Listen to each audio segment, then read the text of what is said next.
बेटे, हमारे शिष्यगण हमसे कहते हैं जी जी पंडित जी। कि गुरुदेव आप बहुत सरल हैं जी। और हम कहते हैं भैया सरल होना ही कठिन है। अवले अल्लाह नूर उपाया कुदरत के सब बंदे और एक नूर ते सब जग उपजिया कौन भले को मंदे। क्या बात है, क्या बात है, क्या बात है, सही बात है। वो जो एक साथ है, वो जो एकत्व है, वही सबसे बड़ी चीज है, वही वाहिद है, वही तौहीद है, वही एकेश्वर है।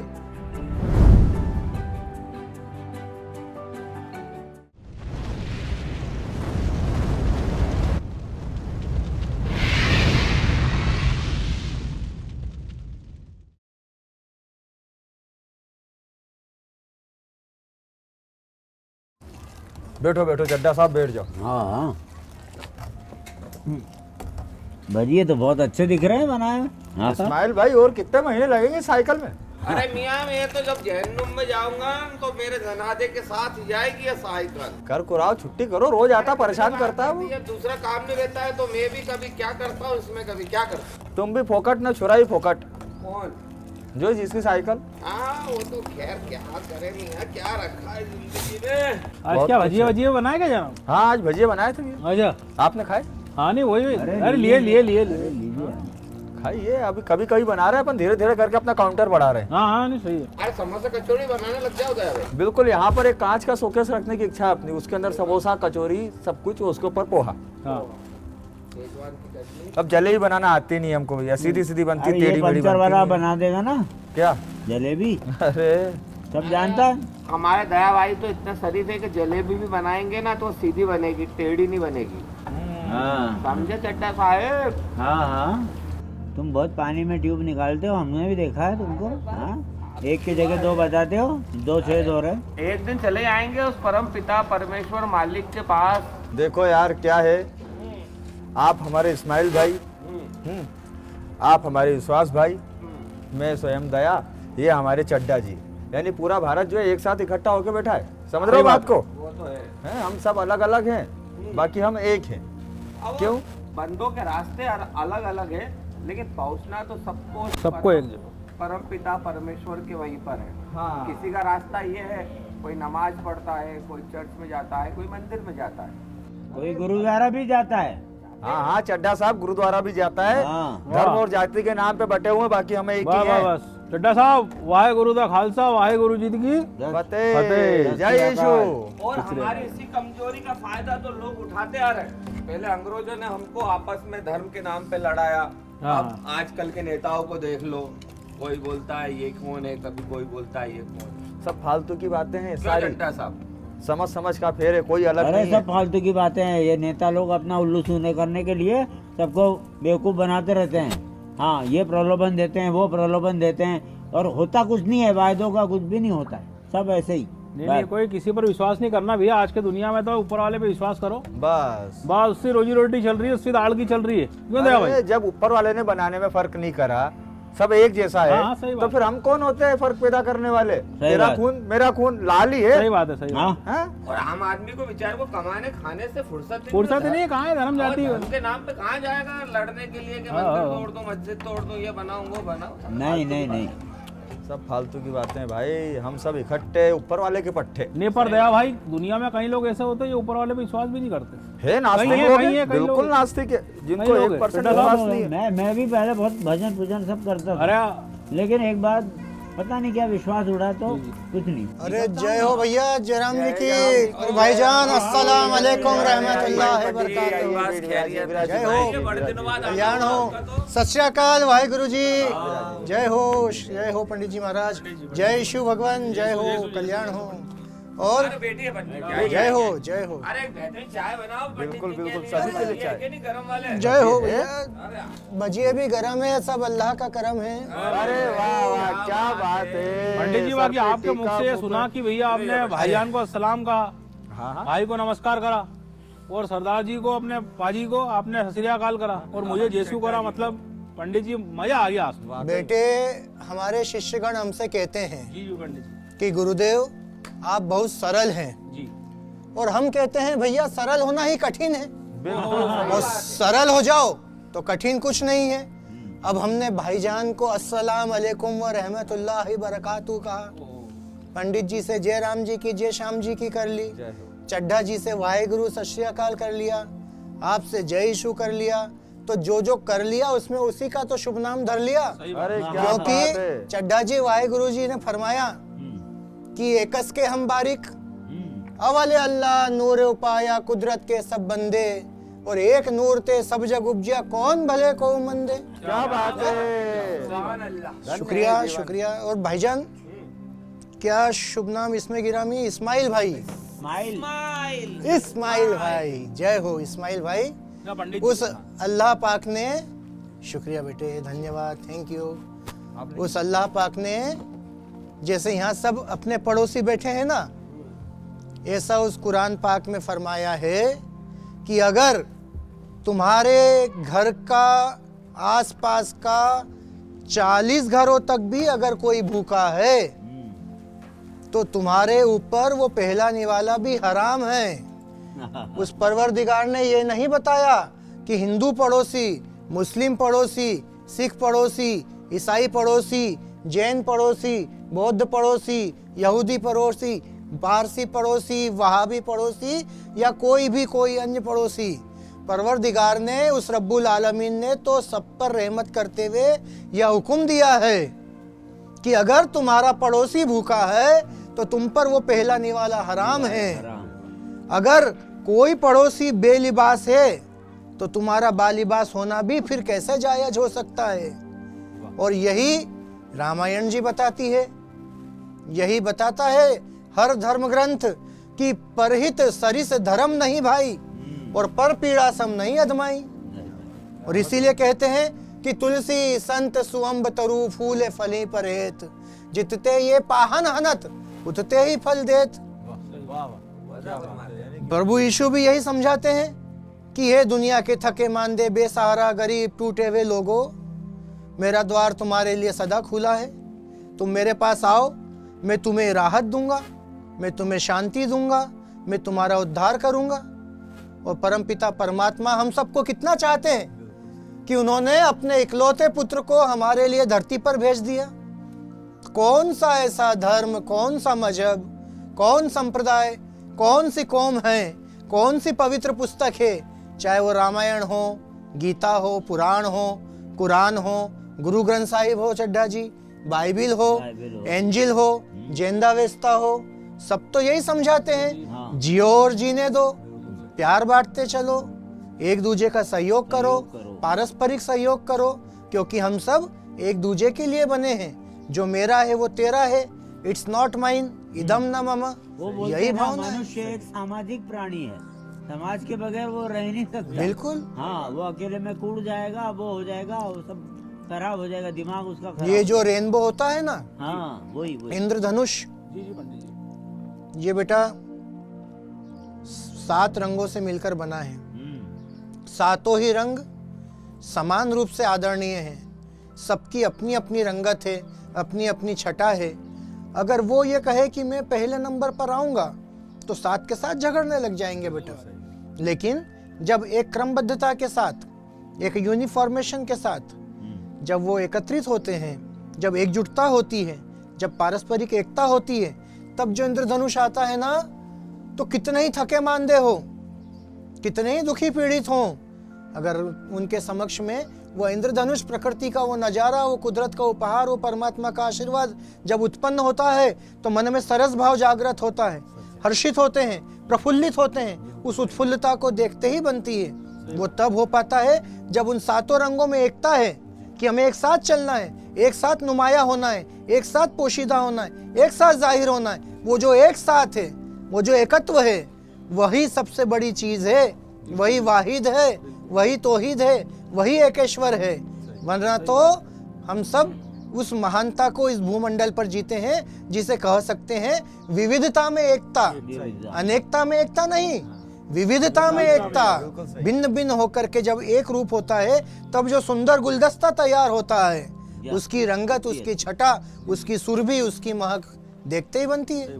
पंडित जी हमारे वचन में भी, बाइबल में यही कहते हैं, वचन में अक्सर हमें ईसा मसीह जी। अपने वचनों द्वारा हमें समझाते हैं कि अगर आपके मन में द्वेष, घृणा, मन मिटाव की कोई भी भावना हो और आपके भाई से अगर आपको घृणा है, दुश्मनी है, नफरत है, जलन की भावना है, तो आप उनके मंदिर में प्रवेश करने से पहले सबसे पहले आप अपने भाई के पास जाएं, उससे क्षमा याचना करें, उससे माफी मांगे और उसके बाद ही आप मंदिर में प्रवेश करके बलिदान चढ़ाएं। सत्य फरमाते हैं प्रभु यीशु। तो अपने भाई से माफी मांगना सबसे पहले जरूरी है, मंदिर जाने से पहले। उस तो बाइबिल हम से अक्सर ही ये कहते हैं कि हिंदू, मुस्लिम, सिख, ईसाई आपस में भाई भाई। तो हर भाई जो है उससे हमको प्रेम करना है, क्षमा मांगनी है और एक साथ मिल बांट के चलना है। पंडित जी, एक सवाल मैं पूछना चाहूंगा आपसे बोलो बेटा। कि एक मन में विचार आता है कि कहीं हमारे बीच में आस्तिक लोग रहते हैं, नास्तिक लोग रहते हैं। कई लोग विश्वास करते हैं ऊपर वाले पे, परमात्मा पे, और कई लोग विश्वास नहीं करते। तो एक कहानी है, कहानी तो क्या है, घटना ही बोलूंगा कि एक लड़का रहता है जेम्स। तो वो जेम्स क्या है, शिकार करने जाता है। तो उसका दोस्त भी साथ में रहता है, वो रहता है नास्तिक। तो शिकार करने, बतख का शिकार करने के लिए लोग जाते हैं। तो रास्ते में ये एक गाड़ी पर चलते हैं, इंद्रधनुष, बाण, तीर लेकर। तो रास्ते में जाते जाते रथ का पहिया निकल जाता है। तो जेम्स उस पहिए को लगाने की कोशिश करता है दोबारा। जैसे ही लगाने की कोशिश करता है तो उसका हाथ पहिए में, उंगली पहिए में आ जाती है और उंगली से खून बहने लगता है। और जैसे ही खून बहने लगता है उसके मुंह से कुछ अपशब्द निकल जाते हैं। जैसे ही उसके मुख से कुछ अपशब्द निकलते दया भाई, तो तुरंत घुटने पे टेक के माफी मांगता है, प्रभु ये गलती हो गई, मेरे मुंह से कुछ निकल गया अपशब्द, तो भगवान मेरे को माफ कर दे। तो उसका दोस्त बोलता है, अरे भैया ऐसी कैसी तेरे धर्म की गुलामी, ऐसा कौन सा प्रभु जो तेरे को घुटने पे ले आता है बात बात पे। कुछ मुंह से निकला तो घुटने पे, कुछ गलत निकल गया तो घुटने पे, गलती कर दी तो घुटने पे, किसी को कुछ बोल दिया तो घुटने पे। तो भैया ऐसा कौन सा धर्म है तेरा? ऐसी गुलामी किसी की करना नहीं है अपने को। हमारा जीवन देखो, जो बोल दिया, कह दिया, हो गया। कोई घुटने पे आना तो है नहीं किसी की, गुलामी तो हमको किसी की करनी नहीं है। तो भैया आगे वो शिकार करने के लिए आगे बात खत्म करके आगे जैसे ही बढ़ते हैं, कुछ बतख दिखती है उनको। तो उनका जेम्स का जो साथी रहता है वो तुरंत इंद्रधनुष निकालता है और बाण से निशाने पे दाग देता है। तो वो बाण लगता है बतख पर और एक बतख घायल होती है और दूसरी बतख मर जाती है। तो जेम्स तुरंत बोलता है भैया कि वो जो घायल बतख है ना उसको संभालो, मरी हुई बतख को छोड़ दो। तो बोलता है भैया मरी हुई बतख ये तो शिकार हो चुकी है, इसको पहले उठा लेते हैं। तो जेम्स ये कहता है भैया कि हम जो आस्तिक लोग हैं ना वो उस घायल बतख के समान है। जो घायल बतख जमीन पर पड़ी है, तड़प रही है, मुसीबत में है, ये मुसीबत में हम लोग हैं और हमसे कुछ भी गलत क्षमा हो जाती है तो हम ऊपर वाले से माफी मांगते हैं। और आप जो नास्तिक लोग हो वो उस मरी हुई बतख के समान, जिसमें कोई प्राण नहीं है, कोई शक्ति नहीं है, कोई भावना नहीं है। उसको ऐसा है कि जो बात बोल चुके हैं वो हो चुकी है, गलत भी बोल दिया तो गलत है, सही भी बोल दिया तो सही है। तो आप का शरीर एक मृत्यु रूपी शरीर है और हमारा शरीर जिसमें जीवन है, जो जीवन जीने के लिए तड़प रहा है, ऐसा जीवन है। तो क्या पंडित जी आप वही कहेंगे कि आस्तिक लोग ऐसे होते हैं कि उनके मन में कोई भावना नहीं, वो मृत्यु जैसे हो चुके हैं, उनका शरीर मर चुका है? जय हो शंभो। बेटे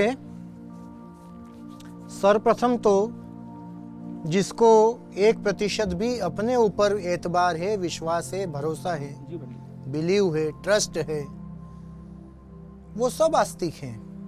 अच्छा। नास्तिक हमारी समझ से तो कोई है ही नहीं। और फिर इस प्रसंग से, इस जंगल की शिकार की घटना से, आस्था भाव से, आस्तिकता से हमें इससे संबंधित बढ़कर के एक और प्रसंग ध्यान आता है कि एक बहेलिया आखेटक व्याध शिकारी हंटिंग की नियत से अपने परिवार का पालन करने के लिए वो हंटर जो है जंगल में प्रविष्ट हुआ। शिकार खेलते खेलते या आखेट करते करते उस व्याध को दोपहर हो गई। उसने अपने जाल में बहुत सारे छोटे जानवर, पक्षी रख के, और धूप चढ़ रही थी, ताप घाम हो रहा था, वो एक झाड़ के नीचे, घनघोर छायादार झाड़ मिल गया किस्मत से उसको। प्रभु को उसने प्रणाम किया कि धन्यवाद, थोड़ा छाया सुख मिला, और वो उस झाड़ के नीचे लेट गया। लेकिन वो जिस जगह लेटा था वहां पर भी चूंकि सूर्यदेव अपने बिल्कुल उरूज पर थे, धूप का कुछ भाग उसके मुखड़े पर फिर भी आ रहा था। एक हंस पक्षी विचरण करता हुआ, उड़ान भरता हुआ जंगल से गुजर रहा था। उसने देखा कि भले ही आखेटक है, शिकारी है, लेकिन यह भी वही प्रभु का अंश है जो मैं हूँ। और प्रभु के ऊपर जो ताप आ रहा है, तो मेरा धर्म है कि अतिथि है जो जंगल में आया है, हमारे घर में आया है, इसलिए हमें इसको, आतिथ्य को सम्मान से इस अतिथि को संरक्षण देना चाहिए। हाँ, वही। तो वह उस जगह पर आकर के बैठ गया जहां थोड़ा खुलासा होने से सूर्य देव की किरणें सीधे उस आखेटक पर आ रही थी। वहां पंख फैला करके बैठ गया, उसको छाया सुख देने लगा। तो चींटी से लेकर हाथी तक, काकरोच से लेकर डायनासोर तक वही प्रभु अंश है जो सद्बुद्धि देता है, जो सात्विकता का भाव जागृत करता है। उस हंस पक्षी में यह भाव जागृत हुआ कि भले ये शिकारी है, लेकिन हमारे जंगल में अर्थात हमारे घर पर आया हुआ अतिथि है, तो हमको इसका सत्कार करना चाहिए, इसका संरक्षण करना चाहिए। और वो डेने फैला करके, पंख फैला करके उसको वो छाया देने लगा। तो फिर नास्तिक कौन हो सकता है? रहा सवाल कि छल कपट, ईर्ष्या, नफरत से संबंधित होकर जो बात कर रहे थे कि तेरा धर्म कैसा और मेरा धर्म कैसा, और मैं खुले विचारों का तो तू गुलाम। तो भैया गुलाम कोई नहीं है। एक बात ध्यान रखना, झुकता वही है जिसमें जान होती है। सही बात है। अकड़ना तो मुर्दे की पहचान होती है। और कोई धर्म जब किसी से बुग़्ज़, कीना, हसद से जीना नहीं सिखाता, नफरत, द्वेष, हिंसा, घृणा, षड्यंत्र, साजिशों में रह करके जीना नहीं सिखाता, तो फिर कोई गुलाम नहीं है, कोई नास्तिक नहीं है, बल्कि सब उसी परवरदिगार के, उसी परमपिता परमेश्वर के रास्ते पे चल रहे हैं। सीधी सी बात है, एक पिता के 4 पुत्र हैं, यहाँ पर जैसे खड़े हैं, बैठे हैं 4। अब एक पिता के 4 पुत्र हैं, एक राकेश हो सकता है, एक सुरेश हो सकता है, एक मोहन हो सकता है, एक सोहन हो सकता है, लेकिन सबका पिता तो एक ही है। अब राकेश के दोस्त आए, दरवाजा खटखटाया, बोला बाबूजी प्रणाम, मुझे राकेश से मिलना है। तो पिता ने राकेश को आवाज दी, तेरे दोस्त आए, राकेश ने मिल लिया। सुरेश के दोस्त, मोहन के दोस्त, सोहन के दोस्त, किसी भी बेटे के जो दोस्त आए, उन्होंने उस बेटे को पुकारा, लेकिन पिता तो एक है। उन्होंने उस बेटे को नाम लेकर के उसके दोस्त से मिलवा दिया। इसी तरीके से हिंदू, मुस्लिम, सिख, ईसाई, जैन, बौद्ध, यहूदी, पारसी, वहाबी आदि इत्यादि, ये सब तो बेटा पंथ है, संप्रदाय है, लेकिन सबका पिता तो एक ही है, वही परमात्मा है, वही परम पुंज है, वही ज्योति रूप है। वो सबकी मान्यताओं के अनुसार भी सबको सबके रास्ते से अपने ही रास्ते पर तो लेकर के आते हैं। सही बात है। सब आ भी उसी से रहे हैं और जा भी उसी के पास रहे हैं। तो वो पिता को कोई परमात्मा के रूप में, राम जी के रूप में, कृष्ण जी के रूप में, देवी जी के रूप में, गणेश जी के रूप में, साईं बाबा के रूप में, अल्लाह पाक के रूप में, वाहिगुरु 10 गुरु साहिबान के रूप में, जीसस क्रिस्ट के रूप में, बौद्ध जी के रूप में, 24 तीर्थंकरों के रूप में, उस पवित्र अग्नि के रूप में, जिस भी रूप में पूज ले, मान ले। क्योंकि हम यहाँ चौपाल पर बैठे हैं, दिन भर में कई बार बोलते हैं ऊपर वाला जाने। तो ऊपर वाला मतलब हमसे जो ऊपर है, जो सबके ऊपर है, जो सबका मुखिया है, जो नियंता है, जो नाजिम है, जिसके निजाम से ये पूरी कायनात चल रही है, वही है सब। सही बात है। पंडित जी, बाबा जी तो हम आपकी बात से बहुत प्रसन्न हो गए, हम बहुत लोग प्रसन्न हो बहुत गए। बहुत कुछ सीखने बहुत का कुछ मिला। सीखने को और मतलब मैं तो बस, जय हो, वाहिगुरु मेहर करे। तो चड्डा साहब, हाँ भाई, तो आज समझ में आ गया कि भैया धर्म अनेक, बाकी मंजिल सिर्फ एक है। तो इसी बात पे गीत याद आ गया मेरे को। अच्छा, मैं भी सोच के बैठा था, आप गाओ। जिंदगी मिलके क्या बात बिताएंगे, है? हाले दिल गा के सुनाएंगे, हम तो सात रंग हैं, ये जहां रंगी बनाएंगे। क्या बात है? जिंदगी मिलके बिताएंगे, खुश रहो, हाले दिल परमात्मा खूब गा आनंद के में रखे। सुनाएंगे। जय हो, जय हो। हम तो सात रंग हैं, ये जहां रंगी बनाएंगे। टड़ा टड़ा टड़ा टड़ा टड़ा है।